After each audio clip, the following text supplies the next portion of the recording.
Well, it's been a couple weeks since Baldur's Gate 3 released into early access, and while quite a few people have gotten through the content available so far, I feel like we all struggled initially. There's always going to be the one person who's like, I didn't have any issues.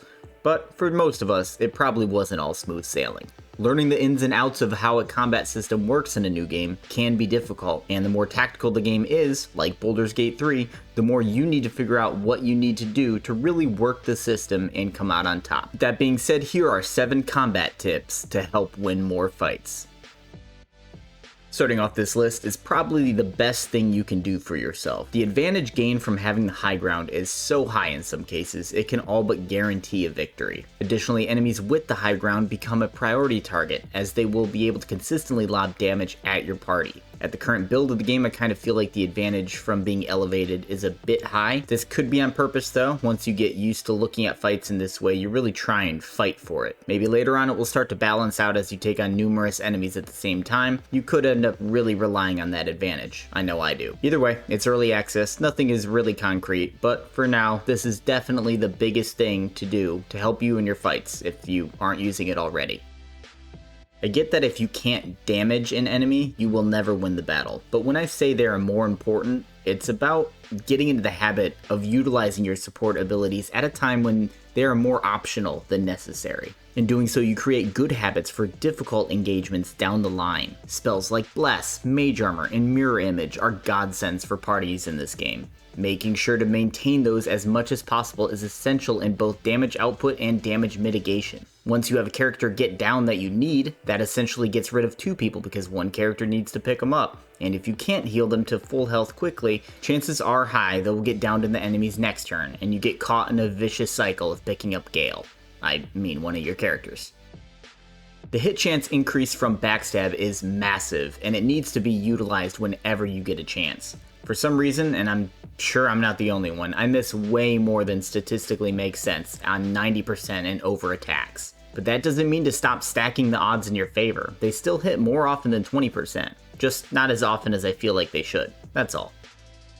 Now, if you're one of those people that tries super hard to get the flank whenever possible for a backstab chance, good for you. The computer isn't going to go through the same effort if you're facing them, so making sure you aren't giving them any advantages is important. Now to reface your character, hold control on the keyboard and move your mouse. You'll notice your character faces towards the cursor. Just let go when you are towards the direction you want. It's a really good idea to reposition your character to face whatever opponent is more likely to attack you, or you're most worried about. That choice is up to you, but in doing this, you aren't handing out free damage at least. These small details add up. Focusing your fire of your group is a common strategy in D&D, meaning you should focus on getting rid of one enemy at a time rather than spreading out your damage to multiple enemies. If you spend all of your group's attacks on one enemy, you can probably kill him in one turn, which will eliminate a source of damage in a future round. But if you spread out your damage and slowly chip away at everybody at the same time, the amount of potential damage you could receive stays the same each round because everyone's still alive on the other side.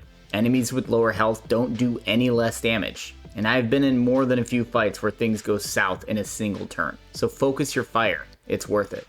If you're within melee attack range, typically about 5 feet, then you're engaged in combat with an enemy if they've noticed you. If you try and move away from them, they're gonna get an attack of opportunity against you. And the same goes for if they leave you. Using an opportunity attack uses up your reaction, which is a special type of action that must be triggered, meaning you only get one attack of opportunity until your next turn. You can avoid an attack of opportunity if you use the disengage action. This will allow you to get out of combat without triggering an attack of opportunity. In Baldur's Gate 3 though, you disengage by using jump, or if it's more comfortable, you can shove an enemy away from you after attacking. If you succeed at this, pending a strength check, then you will disengage.